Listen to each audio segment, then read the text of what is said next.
ma-impeach ka ba? Ano po masasabi yun?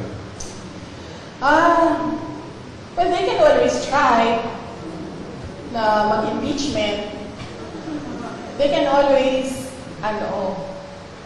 gumastos at magwaldas ng pera ng gobyerno para i-impeach ang Vice President. Kung yan ba naman ang gusto nila, magwaldas ng pera at pagtakpan ang kakulangan at pagsisinungaling ng administrasyon.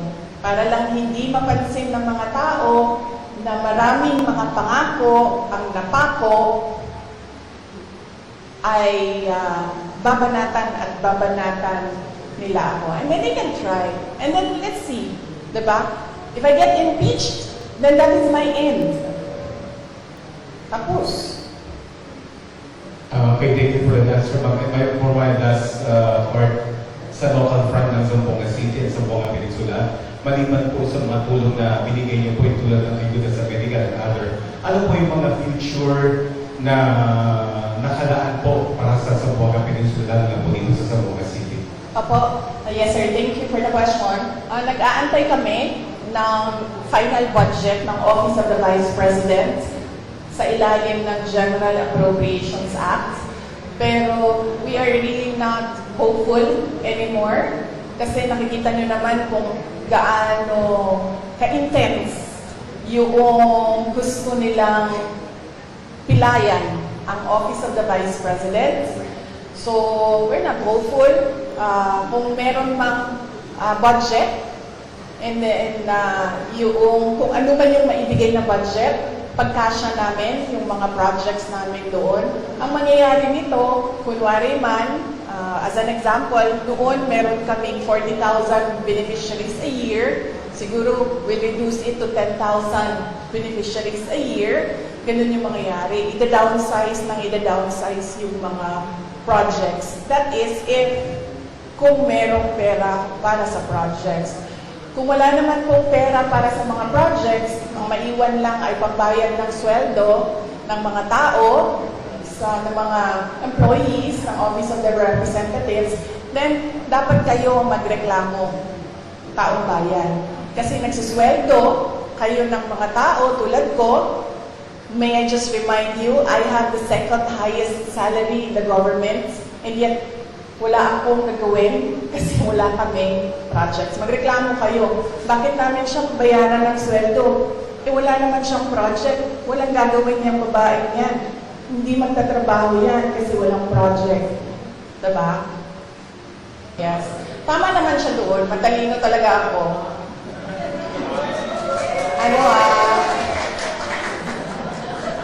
Nahiya naman ako. Hindi naman ako nagyayabang, diba? Kasi siya naman yung nagsabi na matalino ako. So, thank you, Secretary Laurel, for saying na matalino ako. Finally, meron sa administration na nag-recognize kung gaano katalino si Inday Sara Duterte. But, ang sagot ko doon ay, kung siya yung sumagot, hindi naman siya si President Marcos. Diba? Hindi ko naman sinabihan si Secretary Laurel na, uy, nasaan na yung pangako mo na 20 pesos per kilo na rice? So, bakit siya sumasagot? Ang pangalan niya ba ngayon ay Bongbong Marcos? Diba? Tsaka bakit nagtatago yung presidente sa likod ni Secretary Laurel? Si Secretary Laurel ba yung nagsabi? Hindi naman yun, diba? Diba? Naalala niyo ba yon? Nakita niyo ba yung video na yon? Nangangampanya pa, diba? Oh. Di ba siya yung nagsabi? May evidence ba tayo na si Bongbong Marcos nagsabi nun? Well, si President Marcos ang nagsabi nun? No, may evidence tayo. So, hindi dapat si Secretary Laurel ang sumasagot. Hindi. And thank you for recognizing my intelligence. Alright. Yes. Uy, hindi okay lang kasi minsan lang naman kami magsama. I mean, Mike, parang ngayon lang tayo nagsama, di ba? Ngayong taon na ito, ngayon lang. Yes, ma'am. Gusto niyo nang bigay ng comment ko sa ako ni Noy kasi na-mention po siya. Ako? Ako ni Ninoy? Noy. Oo. Sabi niya, nananawagan siya na tigilan na raw ang kanilang pamilya, please. Ang pulin daw niya sa mga Duterte at sa mga Marcos ay parehas daw, dalawang pulo ng parehas na limaw. And so on and so forth. Yes, huwag na tayong mag-comment sa mga ako. Oo. Kasi natural sa mga anak at apo ang affinity sa mga magulang at sa grandparents. So, huwag na natin sagutin yan. Question, Joseph Sobrado po.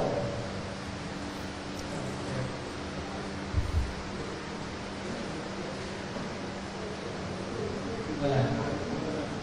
Any question? Meron pa isa dito. From Mimi Maravilla. Wala na. Tanong pa kayo. Kasi nakakapagod yung biyahe. Tapos, walang tanong. Yes! Yes, ma'am! So, good afternoon po, VP. What is the Vice President Sara Duterte's current stance on supporting specific political groups or candidates in Zamboanga City as the 2025 elections approach? Considering Congressman Manny Felipe, the majority floor leader is Sino yun? blocked by the administration. Ha?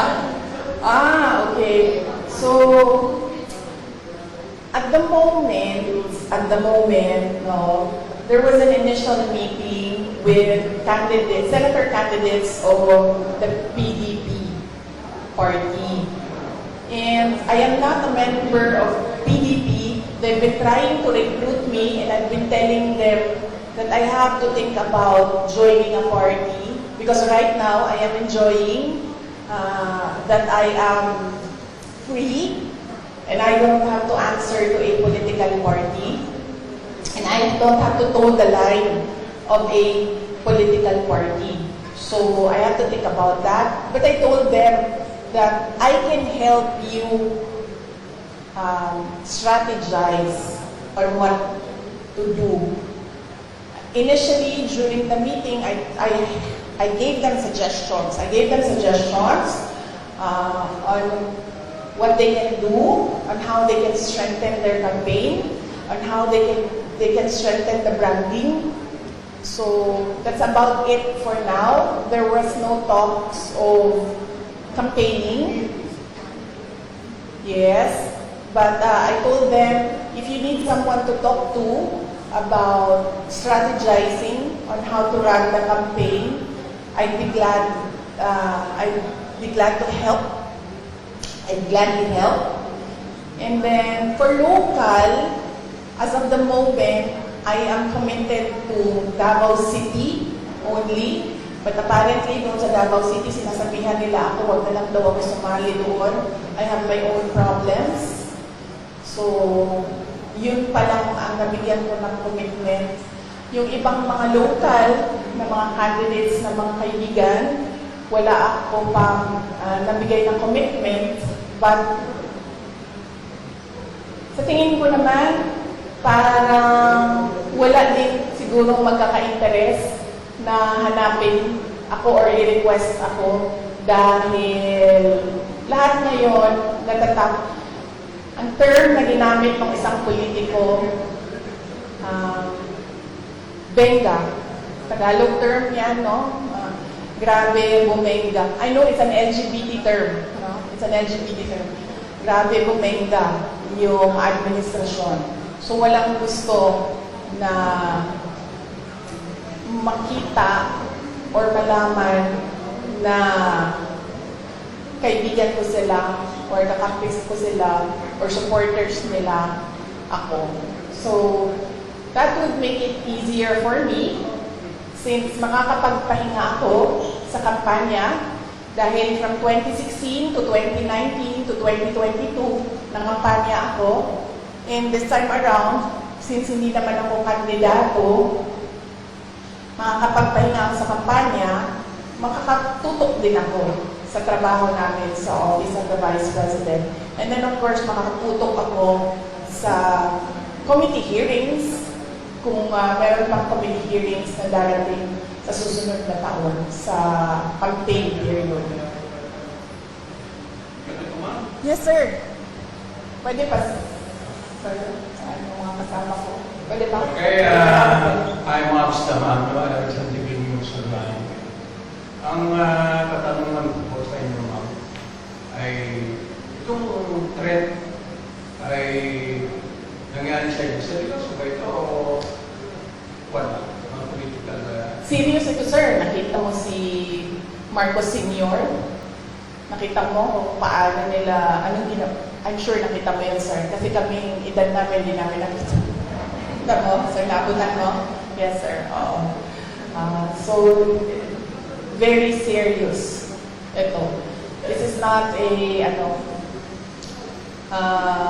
parang laro-laro lang para sa kanila.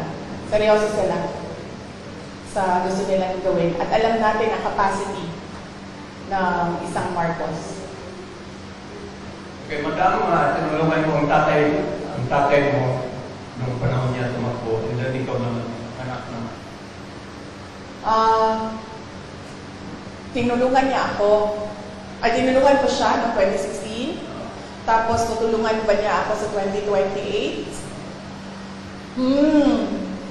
Hindi ko alam. Dahil noong 2022, wala.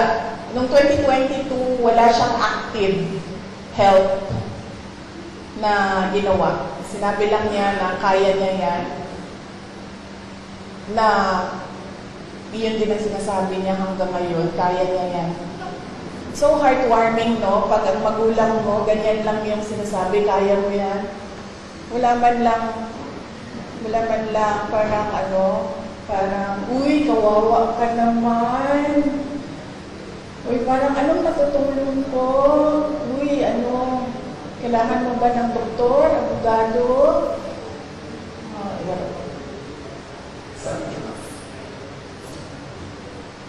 Heartwarming kung ganyan yung concern ng magulang mo. Another question naman yan. Yes, ma'am. What's your reaction to the MNLF's offer to provide security for you in case your current security will be pulled out? Yes, nagpapasalamat ako, ma'am, sa Moro National Liberation Front, MNLF, sa kanilang offer na tulungan ako sa security.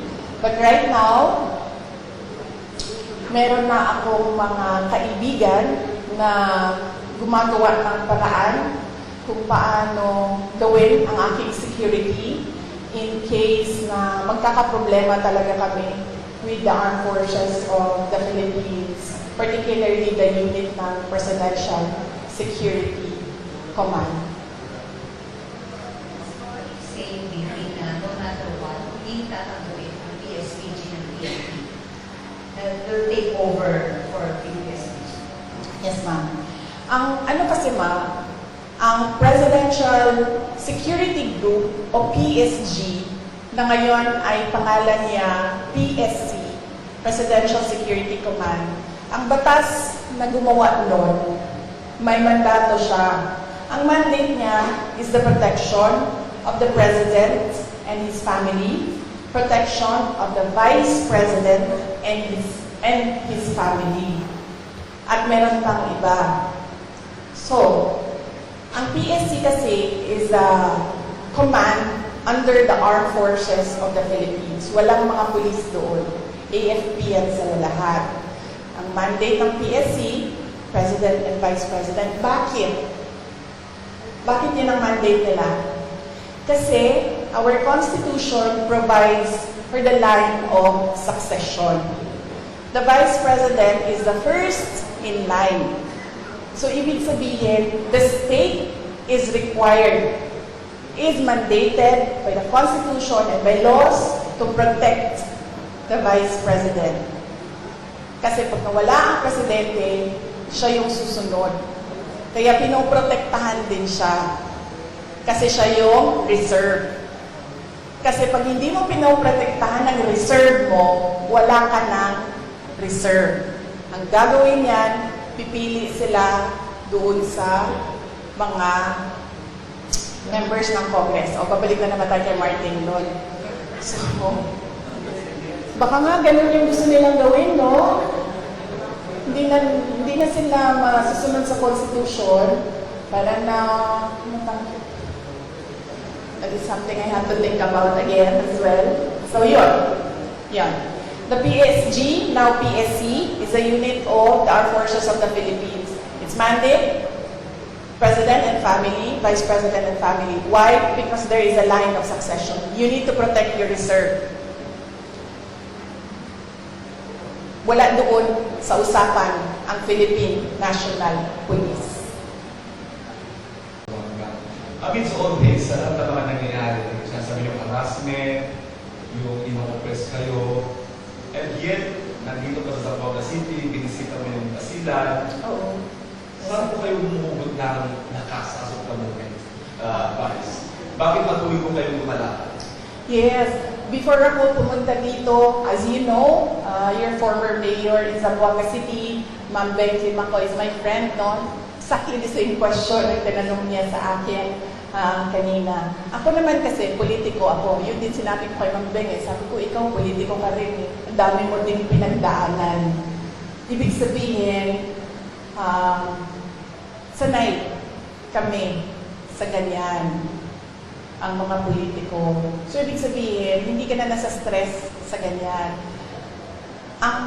Ang problema sa akin is kapag nagkulang ang tulog at gutom, yun lang talaga yung nakaka-apekto sa akin. Kaya kailangan sa akin, kapag 3 araw na yung sunod-sunod na walang tulog, bigyan mo talaga ako ng 1 araw na mabawi ko yung 3 araw na tulog.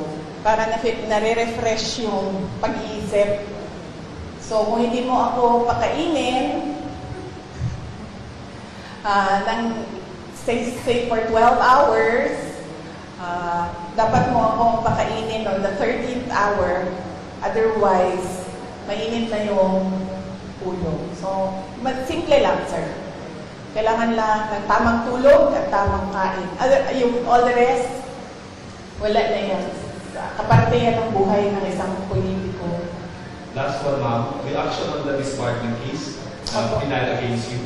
Yes, meron akong 3 disbarment cases. If you can remember, 2011, sa Sheriff, hindi pa tapos yun hanggang ngayon. May disbarment case ako doon. Tapos meron akong disbarment. Nabasa ko lang ito sa mga, sa mga group chat. So, hindi ko lang alam kung tama. Correct me. Tapos isang disbarment case sa pagtatapon ng bangkay. Tapos isang disbarment case sa revenge from the grave. No? So, yun. 3 yung... And may recent but let me clarify kasi yung 2, I've not read or I've not received the complaint. So, hindi ko masabi kung ano talagang nakalagay doon. Binabase ko lang siya sa news reports na lumalabas. Yung isa, binase ko sa announcement ng Supreme Court, and then yung isa, binase ko sa announcement ni Larry Gadon. Thank you, sir. One last follow-up from Jerry Seven. Grabe naman po si Mike. Minsan lang ako dito sa Zamboanga City. Time out daw. Yes, ma'am. Para sa question of Ms. Marcos, so what's your take on that, ma'am, na halos pinagsabay-sabay itong 3, mas meron parang pending ng pa po ng disbarment case against yung territory? Oo. Well, kasama din yun, ma'am. Kasama din yung lahat na. Sa Bisaya pa, tira bahala. Tira bahala. Kung unsay mo dikit, maoy ko anon, may mulaog, ano ba? So, babanatan natin siya, tingnan natin dito kung saan yung tatama. Anak na siya. Yesterday you mentioned na isang threat sa inyo is yung pag-absorb ng PSG, now PSC, sa inyong PSPG. But now that they are totally, taking over and replacing all yung security sa PSPG and PNP, how do you feel about it? I'd like to hold comment dyan, ma'am. Kasi napapansin ko, base lang din naman sa balita, nagbabago-bago yung sinasabi nila. Hindi ko lang alam kung nasusundan ninyo. Nagbabago-bago yung sinasabi. Sabi, wala na daw AFP, pulis na lang. Ngayon, meron na naman daw AFP, pero papalitan nila at mga pulis na sabay. So, hindi sila nagpaplano ng maayos. Kaya nagbabago-bago yung sinasabi nila.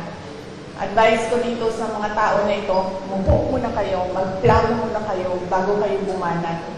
Para hindi kayo nahuhuli na nagsisinungaling. Sa padala, Sarah Pulabi ko, FUBC. Pag gumaganyan ba ako na aapektuhan yung sound? Okay. Good afternoon, VP. Since natanong ko yung isang tanong ko, ito na lang po. Sabi po ng PNP, wala silang information sa pagbabanta sa inyong buhay. I-report nyo lang po ba ito officially, ngunit nasabi nyo hindi ito pinansin ng mga kinauukulan? Ma'am, nakakahiya sa buong mundo na ang Philippine National Police natin, who by the way has intelligence funds, hindi alam ang mga pangyayari sa ating bansa. Nakakahiya na meron tayong police na hindi nila alam ang threats sa Vice President. Nakakahiya yan, ma'am. Huwag sila magsasalita ng ganyan kasi nagpapakita yan ng incompetence ng Philippine National Police. Dapat dyan, kung ako po ay Presidente, Sekretary ng DILG, Chief ng PNP, ang sagot dyan ay, let us sit down and investigate the alleged threats so that we will know if these are true or not. Yan ang tanong. Yan ang sagot dapat ng tamang tao. Pagiging tao na tama mag-isip, yan ang sinasagot dapat. Hindi yung sinasabing wala kaming alam ng mga threats. Nakakahiya na ang pulis, ganyan.